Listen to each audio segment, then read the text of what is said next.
Ok l'équipe, déjà je vous remercie de fou, peu importe les vues ça fait plaisir. Ensuite la vidéo va se diviser un peu par arc et dans la description il y aura les chapitres, vous inquiétez pas. Mais rentrons dans le vif du sujet. Nous allons parler d'un dieu, le plus beau mais surtout le plus fort. Vous l'avez compris, on va parler de Gojo Satoru.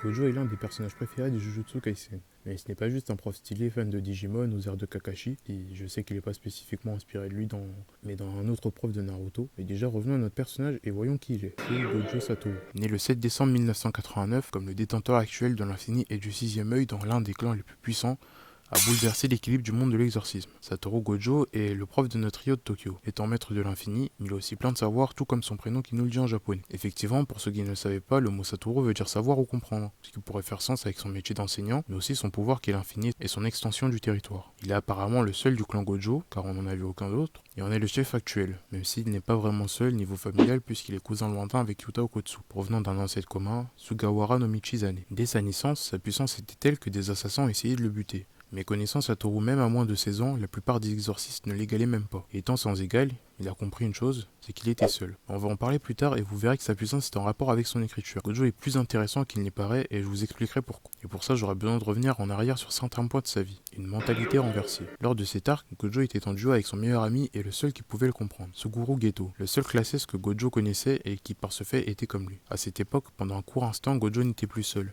Ne se sentait plus seul car avec Geto, ils étaient les plus forts. Geto était le seul à ne pas le considérer comme une sorte d'objet ou outil ou je sais pas quoi, de puissance contrairement aux différents clans de Jujutsu Kaisen. Il le considérait véritablement comme un humain, comme un ami tout simplement. Malgré ça, si on revient à l'appellation des plus forts, rien que par cette appellation, que Satoru utilisera pendant cet arc, vous pouvez voir et sentir cette confiance que le maître de l'infini accordait à Geto. Pendant cet arc, bizarrement, en très peu de pages, on voit énormément de duos d'ailleurs. Je sais qu'ils doivent être en groupe pour leur mission. Mais ce qui est intéressant, c'est que là où avant ils étaient bien nombreux, d'un coup l'auteur nous réduit le nombre de personnages pour se concentrer sur plusieurs binômes. Meimei et Utaime, Toji et sa femme, Nanami Yaibara, Gojo et Geto, enfin bref, j'ai l'impression qu'il y a beaucoup de duos, et c'est qu'une supposition. Et je pense que Gege a voulu nous montrer déjà une certaine complicité, bien sûr, entre les personnages, mais surtout une dualité qui allait avoir lieu entre les deux personnages principaux les plus développés pendant cet arc. Connaissant l'amour de l'auteur pour les mythologies, c'est comme s'il faisait une sorte de yin et de yang par le prisme d'une dualité entre Gojo et Suguru, et les deux qui s'échangent les idées car c'est grâce à Suguru que Gojo considère mieux les faibles, et c'est à cause de Gojo que son ami changera vis-à-vis des faibles, et même au niveau de leur prénom, jusqu'à la première lettre de leur prénom et nom de famille, G et S. Après tout, si on va plus loin, rien que par leur apparence, Satoru a les cheveux blancs avec les yeux bleus, tandis que Suguru a les cheveux aussi noirs que ses yeux. Tout ça pour dire qu'ils se ressemblent. Les deux ont le même but au final, c'est que les puissants, les forts, les exorcistes ne ressentent plus la solitude qu'ils ont ressenti eux. Gojo par son infinie puissance, et Suguru souffrant de la puissance illimitée de son meilleur ami. L'un s'élève et l'autre chute, mais j'en parlerai plus dans une autre vidéo. Et si on parlait de l'autre protagoniste de cet arc? Et oui, car il ne faut pas oublier qu'il n'y a pas que Gojo, mais Geto aussi. Geto semble être dans cet arc la voix de la raison, contrairement à Gojo qui semble être le moins moral. Ce qui est drôle quand on sait que tout ça va s'inverser par la suite, comme leurs idéaux d'ailleurs. Là où Geto apprendra à Gojo des choses sur les faibles, comme je vous l'ai déjà dit, Gojo apprendra des choses inversement par rapport à son meilleur ami. Malheureusement, l'apprentissage mutuel n'est pas toujours synonyme de positivité, et cela a commencé par une séparation entre les deux. Mais comment cette scission s'est provoquée entre les deux? Va falloir revenir à l'incident qui provoqua tout ça, l'atteinte de l'éveil solitaire. Lors du premier affrontement entre Toji et Gojo, c'est l'exorciste qui mourra. Enfin, c'est ce que Akutami voudra nous faire croire. Lorsque sorti de nulle part, Gojo arrivera tout frais. Il avait compris le cœur et l'essence de l'énergie maudite. Il avait atteint le sommet car, comme il le dit, sur terre comme au ciel, lui seul mérite d'être honoré. Et Gojo, qui avant était arrogant, alors qu'il ne maîtrisait pas totalement tous les sorts de sa famille, est littéralement devenu Dieu, le Dieu de son manga. Il comprend l'univers dans une sorte de compréhension omnisciente. Et c'est pour ça aussi qu'il est aussi nonchalant après. C'est parce qu'il a éteint l'éveil. D'ailleurs, dès cet instant, cette phrase, en plus de faire un parallèle à Sukuna au chapitre 30, Gojo qui avait trouvé pendant un moment un égal, une épaule sur laquelle compter, devint le Satoru Gojo qu'on connaît tous, l'honoré des cieux. Et là, je peux vous dire le second sens de son prénom qui évoque l'éveil spirituel, par rapport au bouddhisme auquel l'auteur nous fait tant de référence à travers tout le manga. Il avait atteint l'éveil, comme je l'ai déjà dit encore, une notion importante dans le bouddhisme, comme déjà dit, un peu à la Fight Club, mais qui se réfère surtout évidemment à Bouddha, principalement présent dans les religions d'Asie, qui est le fait d'être esclave de nos désirs et qui sont la source de nos souffrances. Et dans cette religion, il y a cette notion importante dont je parlais, l'éveil, qui est le fait de se débarrasser de ses désirs et de l'illusion des causes de la souffrance humaine en quelque sorte. Et Satoru a bien souffert après s'être fait chlasser par Toji. Charal! On n'a pas fini de vous faire aimer la viande. Et d'ailleurs, Akutami en parle à travers tout son manga avec les fléaux et tout, mais surtout avec Gojo et Geto lors de cet arc. Enfin bref, revenons à Satoru. Il n'était plus dans le même état, il était à milieu de notre existence, il avait atteint le stade de Dieu. Après un an, en 2007, le détenteur du sixième œil commença à nouveau à ressentir la solitude, surtout après les actes de Suguru. Gojo devint pire que ça, il devint celui qu'on surnommera le plus fort. Et l'une des phrases du maître des fléaux nous posera la question ainsi qu'à Gojo: es-tu Gojo car tu es le plus fort, ou bien le plus fort car tu es Gojo Satoru? Avec cette question, on en revient à la fameuse question de l'aîné et de l'acquis, ou de l'œuf avant la poule, ou l'inverse, vous savez. Est-ce qu'on est né et prédestiné à être puissant parce que c'est dans nos gènes, c'est physique, l'aîné qui a été théorisé depuis longtemps et qui s'est fait connaître grâce à John Brutus Watson d'ailleurs, ou est-ce que Gojo est puissant, est le plus fort à cause de son entourage, de sa famille et des interactions sociales avec celle-ci? En gros, ce serait l'environnement qui l'aurait rendu tel qu'il est. Une sorte de déterminisme social, théorisé d'ailleurs par exemple par Ashley Montangu. Enfin bref, l'auteur nous interroge sur ça mais il n'y répond pas vraiment. Même si avec Maki et Toji et même Kenjaku, il y a un petit indice, on verra ça un autre jour. Tout ça pour dire que ces mots seront imprégnés en jamais dans la mémoire de celui-ci. Il les portera telle une malédiction, pourtant lui qui est tout puissant. Alors Gojo, lui qui était au summum de toute chose, quel complexe pourrait-il avoir? Eh bien, c'est ce qu'on va voir là. Gojo est le complexe de Dieu. À partir d'ici, ça va spoiler si t'es anime only, alors n'hésite pas à partir, lire les chapitres ou le manga et revenir. Et pour le manga, lien dans la description, si tu désires le lire. Dis-moi ce que t'en penses en commentaire et abonne-toi maintenant que le tri est fait. Revenons à la vidéo. Avec le stade de Dieu vient la solitude et l'égoïsme. Je vais étayer mes propos, ne vous inquiétez pas. Déjà, Satoru est complexe. Comme personnage, on peut le voir vraiment cool et détendu avec ses élèves et amis, tout comme il peut être vraiment cruel avec les grandes pontes conservatrices de l'exorcisme. Dans sa complexité, il y est mêlé son stade divin, car à cause de sa propre puissance, Gojo est vraiment seul. Mais si je vous ai parlé du complexe de Dieu, ce n'est pas pour rien, alors qu'est-ce que c'est? Le complexe de Dieu est, d'après Wikipédia, une croyance inébranlable caractérisée par des sentiments de capacité personnelle exceptionnelle, de privilège ou d'infaillibilité. Un individu ayant ce genre de réflexion considère ses décisions et directions comme étant des notions absolues.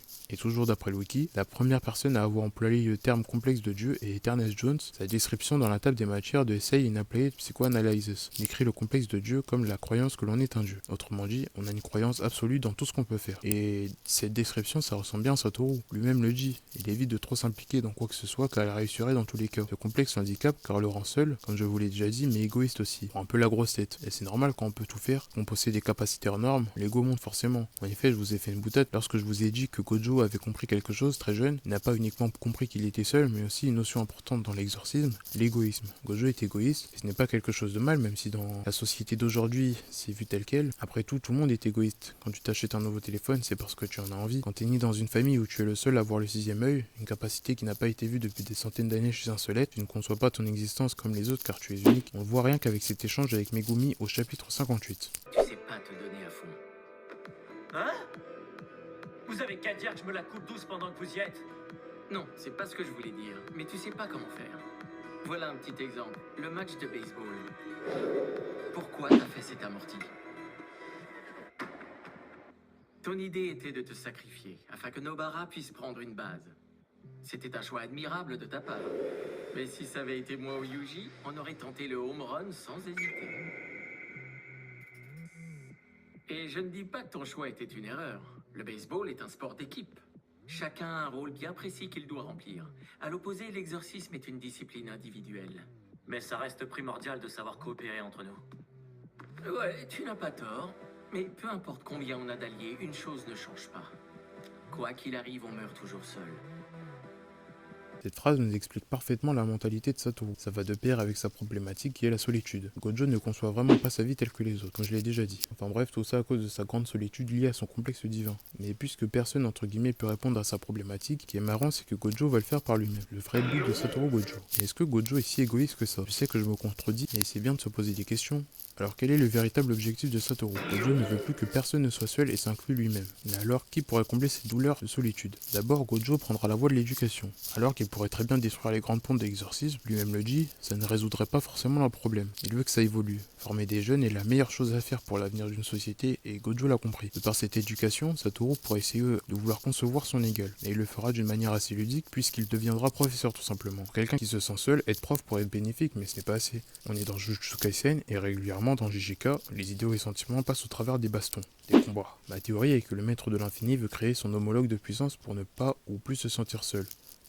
En effet, à de nombreux moments dans la série, il dit lui-même que certains de ses élèves, tels que Akari, Kinji, Yuta Okotsu ou encore Megumi, pourraient l'égaler. Cependant, autre fait, il y a aussi des choses qui sont hors de sa portée et qu'il ne maîtrise pas. Je parle bien sûr de Sukuna. L'auteur a créé un personnage qui pourrait finalement répondre à cette problématique. Mais au vu des derniers chapitres, on verra bien le gagnant. Même si je pense que ça se finira sur une égalité un peu aigre-douce. Enfin bref, on pourrait aussi se poser d'autres questions comme si Gojo fait ça vraiment pour lui. Parce que je viens juste de vous dire qu'il veut former des gens puissants, que plus personne ne subisse ce qu'il a vécu, mais aussi pour protéger les faibles, qui est une parfaite transition pour parler de celui qui voulait protéger les faibles. Je pense que Gojo veut faire tout ce que je vous ai dit auparavant en l'honneur de son meilleur ami mort dans JJK 0, Suguru Geto. Si Geto n'avait pas ressenti cet isolement, peut-être qu'il ne serait pas mort, peut-être qu'il serait encore meilleur ami. Et si on va vraiment loin, c'est le cas de Satoru aussi. Il n'était pas devenu si puissant, avec cette mission de protéger Riko et se battre contre Toji, il n'aurait pas ressenti cette solitude aussi. Il se peut aussi que Gojo fait ça pour lui, d'une certaine façon, parce que selon lui, seul lui mérite d'être honoré. Donc on sait pas vraiment, mais c'est intéressant d'en parler. Enfin bref, ils vont vraiment de pair, je trouve. Et au final, on sait pas si Gojo est si égoïste que ça, il est vraiment nuancé. Enfin, il pourrait aussi parler de ses élèves, quand il dit que plus personne ne soit seul. Alors au lieu de choisir des faibles, il choisira spécialement des exorcistes puissants avec un grand potentiel. C'est pour ça que Gojo ne recrute que des gens avec un potentiel de puissance immense, tout comme Nobara, Yuji, Megumi, Yuta, Yakari, Maki et les autres. Il les recrute certes pour leur puissance, pour qu'ils ne meurent pas facilement comme les autres exorcistes, mais aussi pour qu'ils atteignent son niveau, que peut-être un jour lui ne se sente plus seul. Et aussi bien sûr parce qu'il les apprécie un minimum. Et même s'il dit qu'il en a marre des faibles, il tient quand même bien à eux. On le voit avec Junichi, le majordome là, et aussi à l'arc de Shibuya où il aurait certainement gagné s'il n'y avait pas eu tous ces faibles autour de lui. Et si je pousse vraiment plus loin, il se pourrait que lorsqu'il dit qu'il n'aime pas s'occuper des faibles, c'est parce que les faibles eux meurent si facilement et laissent leurs proches seuls dans la souffrance, ce qui pourrait engendrer encore plus d'esprits maudits. Enfin bref, on ne va pas trop pousser, mais voilà. L'objectif de Satoru est au final de réformer le monde de l'occulte, d'en changer les dogmes grâce à l'éducation. Il cherche à former une nouvelle génération d'exorcistes qui, espère-t-il, deviendront un jour ses égaux. Toutefois, grâce à la formation accordée à ses élèves, Gojo réglera possiblement sa problématique et je le rappelle, est d'être seul par pure surpuissance divine. Et croyez-moi, au vu de certains élèves qu'il a choisis, c'est en bonne voie pour que plus personne ne soit seul.